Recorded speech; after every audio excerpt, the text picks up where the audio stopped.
Pedro from A&P-REACTS. I'm here today with Dave Andersson of Soilwork to talk about A Whisp of the Atlantic, out right now on Nuclear Blast. How are you doing? I'm fine, thank you. How are you? I'm doing great. I'm doing great. Let me start off by asking you this. This is almost like that question about what came first, the chicken or the egg. But what came first, the idea to create an EP or the songs that went into the EP? Well, it was definitely the egg. It was when we released our last album, Verkligheten, early.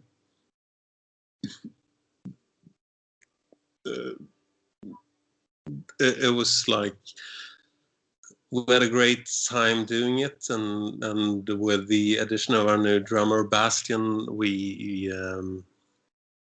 we have a great creative atmosphere in the band. And I'm always a bit itchy and restless. It felt like it would be a shame to just wait for another couple of years to record something new. So I wrote Feverish, the single, just as a standalone single. Then I wrote Desperado and Death Diviner, and everyone seemed to like it. So we recorded those 3 tracks and made videos for them with sort of like a common theme, and we called it the Feverish Trinity. And it was fun, and then the pandemic came, and we weren't able to tour or play festivals anymore. So instead of just committing suicide, we thought that it would be fun to do something more productive. So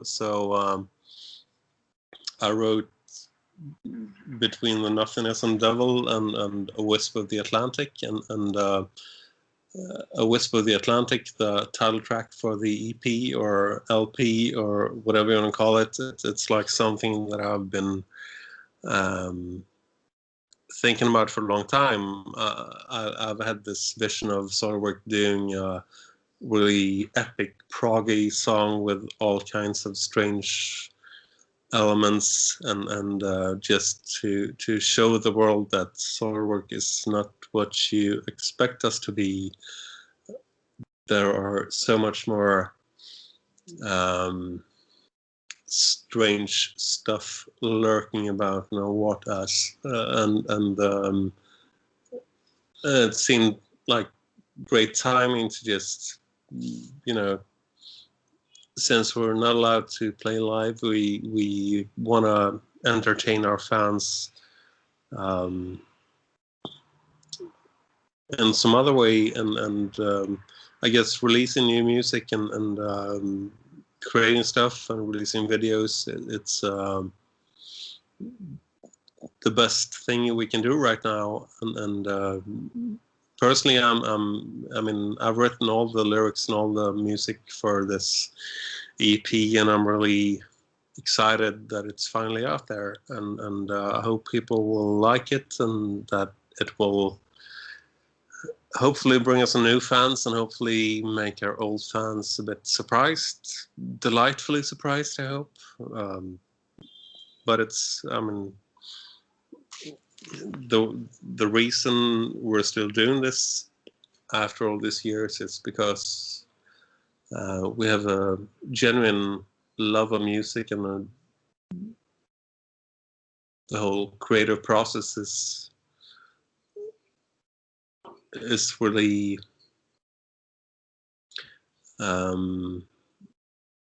with this incarnation or lineup of the band, we're all in it together, and it's really fun, exciting time to be a member of Soilwork.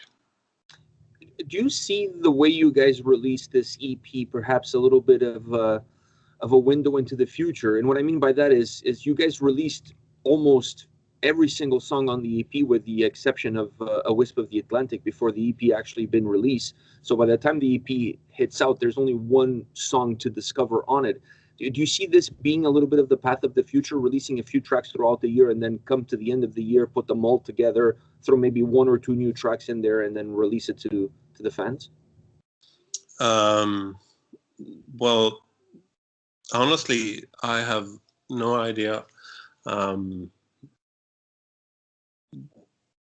mean, the whole when we started out recording Feverish and those like Feverish Trinity tracks, it was just supposed to be a couple of one-off singles just to keep up our like online presence and do some, I mean, have some fun, you know, meet up, have a few beers and record some music. And then once we did the Nothingness and Devil and A Whisp of the Atlantic, Nuclear Blast, our label, were like reaching out and it's like, hey, we should release this as a physical release, which is always exciting for an old man like me. You know, it's always nice to have a physical copy of something you recorded in your hands. And so when I started out writing Feverish, I didn't have any like master plan. So it sort of like evolved organically to, it's like, okay, so now we have 5 songs and they kind of fit together and there's a common theme, which I wasn't really aware of in the beginning, but in hindsight, there is a common theme. You can sort of like, there is a story in there and it's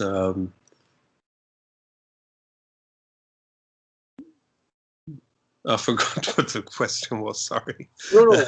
I just wondering if you see this perhaps something that you guys will continue to do in terms of releasing songs here and there and then putting them all together at the end. Do you feel like it worked out for you? I mean, so far it's been good, and we've had quite a lot of streams, and people seem to like it. And then at the same time, we're planning on releasing a new like album with Soilwork next year. We're entering the studio again in January. Hopefully, we'll have something after the summer. And we're also having a new Night Flight Orchestra album that we're putting the finishing touches to next week. So we're still very much into doing albums, but it's, I mean, with the way the industry works these days, it's kind of hard to, you know,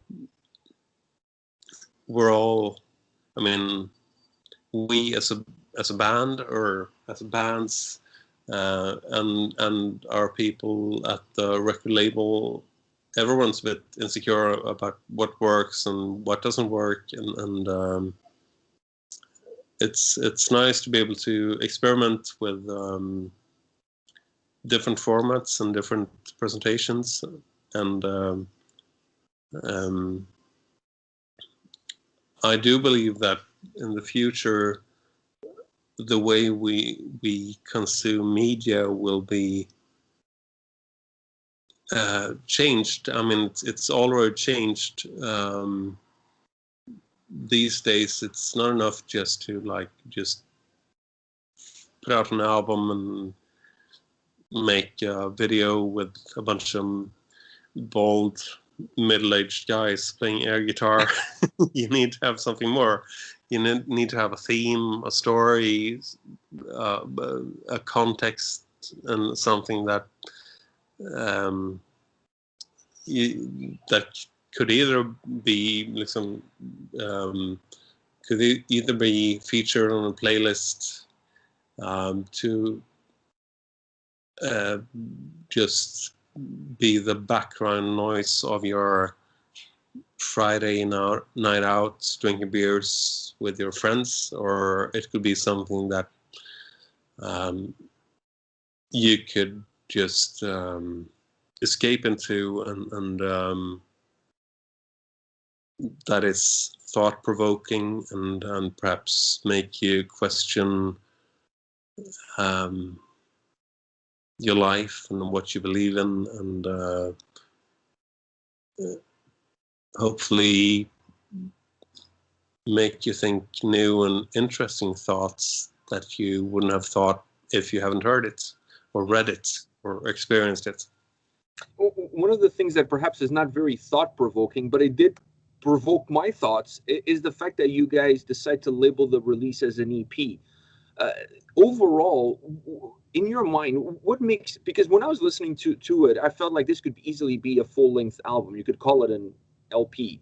You know, like this, in terms of length, was longer than the first Soilwork release. So, what, in your opinion, makes it an EP and not necessarily an LP? Did you even consider that that could hurt the marketing ability of the songs, of the release itself? Because sometimes people tend to kind of skip over EPs and they just want the full-length albums. Yeah. Honestly, I don't really know where the whole EP thing came from. It's probably because there are only 6 songs on there, with the title track being 16 minutes. But I'm aware that at 38 minutes, it's like more than 10 minutes longer than Rain in Blood. So the whole EP thing is, yeah, it's there. I don't know really why it became an EP, but perhaps it's because it started out as just releasing a couple of songs, and you know, it evolved very spontaneously and organically, and perhaps it doesn't feel like an album to us, because it's a collection of songs that were written without having an album in mind. But I mean, I don't mind calling it an album. I've read some reviews, and I think it's one of the best things we've done. Mm-hmm. Of course, it's hard being like objective, since I wrote all the music and all the lyrics, but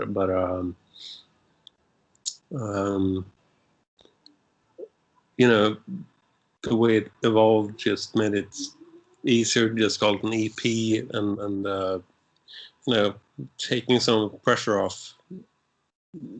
When you release an album, it's you know, it's more of a statement. Yeah, But this is more of a like tiny, you know, someone picking at your ribs a bit. it's more piecework. You don't have the same machine that you have when you have the pressure of an album coming out and all the media that goes behind it, all the work from marketing that goes behind it. This has a different vibe to it, and also really late into the year, which also plays a role. And you talked about A Wisp of the Atlantic. That song, clocking in at 16 and a half minutes, it's an epic track. And I don't mean epic just from the duration. It's an epic track, the way it's constructed, the way it sounds, all the things that it does, all the places that it takes you. How does a song like that come to life? Do you start in one point and you just kind of go where it takes you, or you kind of have a path and an idea of where you want to take the song itself? Yeah, I mean, it's always really difficult to describe the songwriting process, but you're in a different mindset when you know that you're trying to write an epic, and you have to have some sort of like initial spark, where I feel like, oh, I can build on this. For me, it was like the intro, you know, the plucked guitar.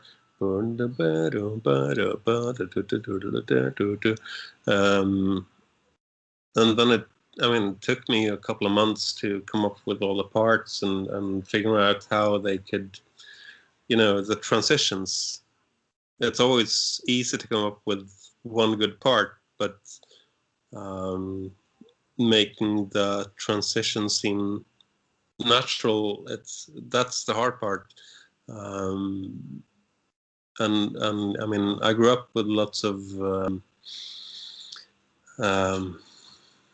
epic tracks like Supper's Ready by Genesis, or Long Distance Run Around by Yes, or Close to the Edge, or the hard part is just picking the best ideas and trying to fit them together in a way that feels natural. So it's not so much about composing, it's more about filtering out the things that you don't really need and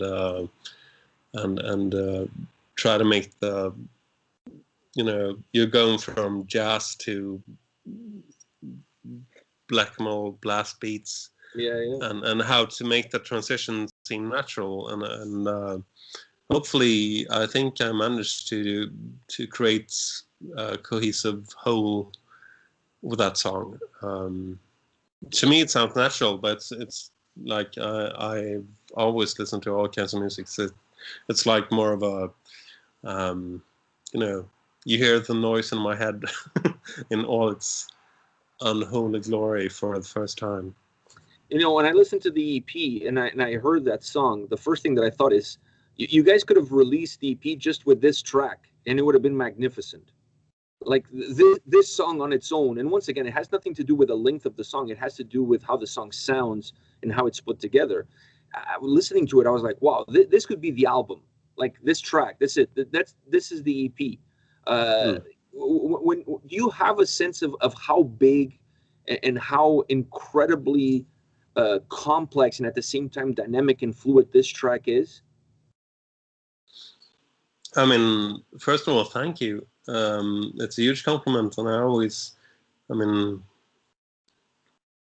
of course, I want the track to be epic and mind-blowing, and I was a bit afraid that I would scare people off. But at the same time, I think that metal fans are really open-minded. I never read the commentary sections on social media or YouTube, but I think that the people I've talked to over the years at Soilwork concerts, they seem to be really, they're just music fans. They love music and they love the release and escape that music can provide for them, and hopefully they'll enjoy the effort we put in to create something special for them, and we'll see how I mean, I've done lots of interviews, and all you guys seem to be, you seem to like it. Yeah. And even if it doesn't have a huge mainstream appeal, it's still something that I'm really proud of, and I think it will make people view Soilwork in a slightly different way, because no one really expected us to do something like this, and I think that we've often been underestimated as a band because people associate us with catchy Maldeth stuff from the arts, whereas during this decade since I joined the band, we've seriously tried to do stuff that is new and interesting and you know, carving our own little niche in the metal world. Mm-hmm. Is it going to be a song that you guys going to work into putting it into a future set list, or this is a track just to be enjoyed from a studio setting perspective? I don't know. I guess the whole live thing is still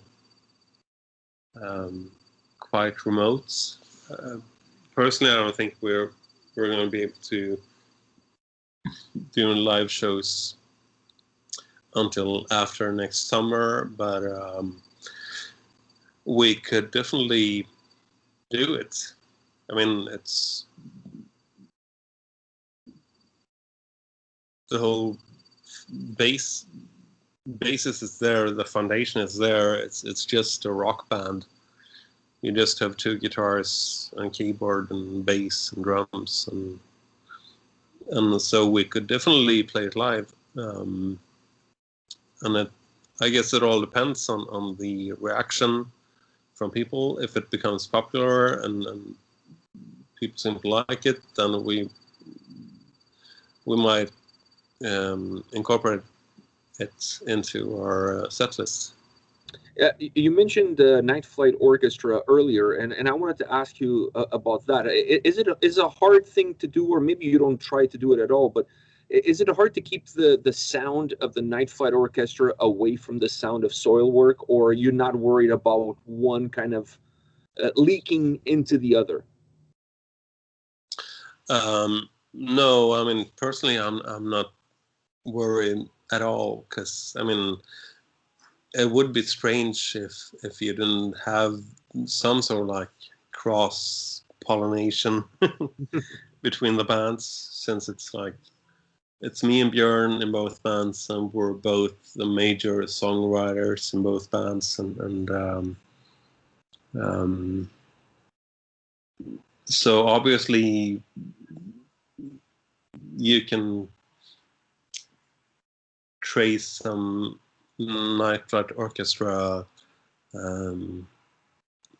influences on the new Soilwork stuff, but I mean, I don't mind. It's you know, heavy metal is it's kind of hard to come up with new and interesting stuff when it comes to playing metal these days. So if we borrow some influences from classic rock, I don't see a problem with it. It would be strange if you didn't. Since me and Björn we've been doing quite a few records with the Night Flight Orchestra by now, and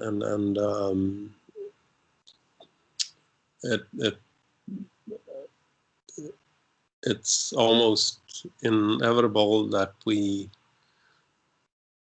some of those elements might sneak their way into Soilwork as well. But personally, I don't see a problem. It's not like I said before, it's all about good music or bad music, and if we add some strange good music to our already good music, then It's a winning formula. yeah. I have one more question for you, and that's about the upcoming work with Soilwork. So you said you guys are entering the studio, you're looking at next year for new work.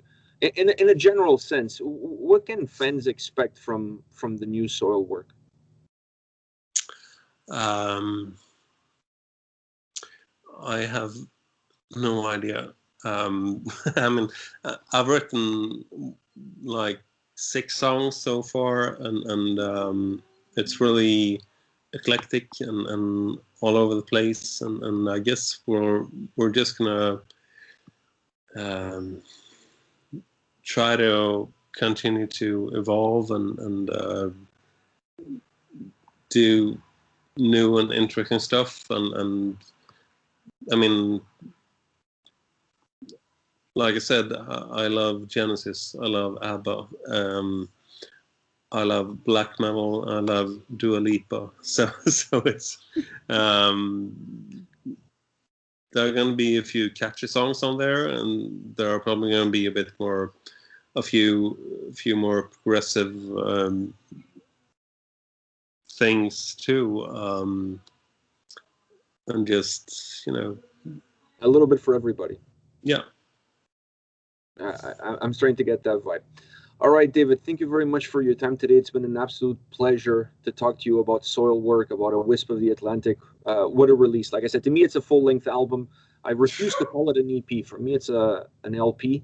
Yes, please call it an LP. Yes, and it's great, and I love it. And A Wisp of the Atlantic is just a magnificent, epic track that I really hope that once this whole thing is over and you guys are on the road, you get to play it live, because I would love to see that track live. So I just want to congratulate you and the guys, and thank you for your time today, and all of the best. Super. Thank you so much for having me. Take care. Take care. You too. Bye. Bye.